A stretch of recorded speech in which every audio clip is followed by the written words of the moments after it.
రోజు 22 మంది విద్యార్థులు తమ ఆత్మ బలిదానం చేసుకున్నారంటే దీనికి కారణమైనటువంటి మోడీ ప్రభుత్వం దీనికి క్షమాపణలు చెప్పాల్సిందిగా మేమందరం కోరుకుంటూ ఈ కార్యక్రమాన్ని ఉద్దేశించి బాణాల లక్ష్మణ్ గారిని మాట్లాడవలసిందిగా కోరుతున్నాం. అందరికీ నమస్కారం. గత వారం రోజులుగా భారతదేశం అక్కడికి పోతుంది.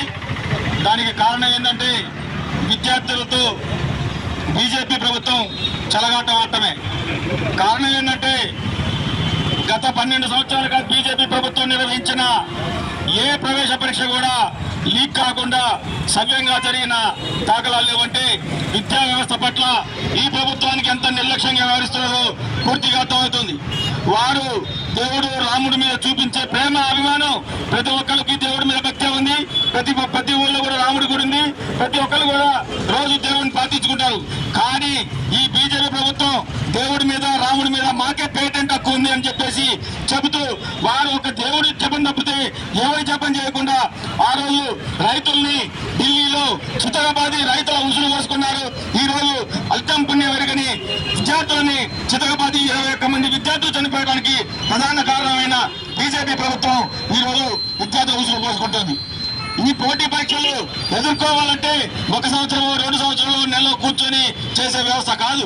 దాదాపు 6వ తరగతి నుంచే నీట్ కానీ ఐఐటి కానీ ఐఐఎం ఎగ్జామ్ రాయాలంటే 1-2 రోజులు కూర్చొని చదివితే వచ్చే పరీక్షలు కాదు. 1-2 రోజులు కూర్చొని ఎగ్జామ్స్ రాస్తే ఉత్తీర్ణులయ్యేది కాదు. భారతదేశంలోనే అత్యంత ప్రతిష్టాత్మకమైన అత్యంత కఠినమైన పరీక్షలు ఏమైనా ఉన్నాయంటే కేవలం ఐఐటి నీట్ మాత్రమే. ఇలాంటి పరీక్షల పట్ల నిర్లక్ష్యం వ్యవస్థ చోద్యం చూస్తున్నారంటే వీరు విద్యార్థుల పట్ల ఏ విధంగా వ్యవహరిస్తున్నారో అర్థమవుతుంది.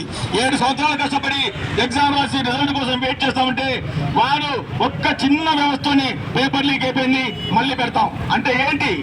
వాళ్ళ సంవత్సరాలు కష్టపడ్డ దానికి ఉద్దేశం ఏంది? వాళ్ళ జీవితాలు వేస్ట్ అయిన దానికి ఉద్దేశం ఏంది? నీకేంది? నువ్వు 5 సంవత్సరాల తర్వాత మళ్ళీ ఎలక్షన్లు అంటావు, మళ్ళీ ప్రధాని కాకపోతే ఇంట్లో కూర్చుంటావు. విద్యార్థుల భవిష్యత్తు ఏంది? విద్యార్థుల భవిష్యత్తు గురించి ఆలోచన లేని ఈ ప్రధాని వెంటనే రాజీనామా చేయాలి. విద్యా వ్యవస్థ మీద ఏ మాత్రం అవగాహన లేని విద్యాశాఖ మంత్రి ధర్మేంద్ర ప్రధాన్ వెంటనే రాజీనామా చేయాలి. ఎందుకంటే ఎప్పుడు కూడా లేని విధంగా ఈ దేశంలో ఐఐటీలు కానీ ఐఐఎంలు కానీ నీట్లు కానీ విశ్వవిద్యాలయాలు స్థాపించిన ఏకైక ప్రభుత్వం ఏంటంటే కాంగ్రెస్ ప్రభుత్వం మాత్రమే. జవహర్లాల్ నెహ్రూ ఎన్నో ఐఐటీ స్థాపించారు. వారిని కొనసాగింపుగా ఇందిరాగాంధీ గారు ఎన్నో ఐఐటి విశ్వవిద్యాలయాలు స్థాపించారు.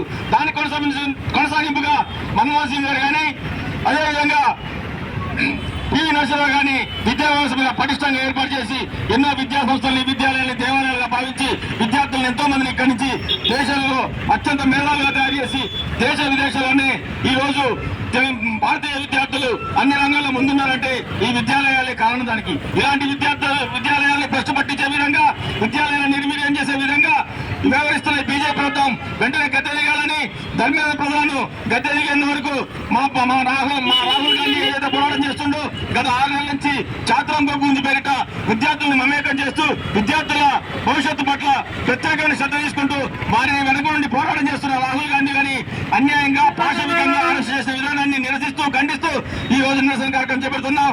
జై కాంగ్రెస్.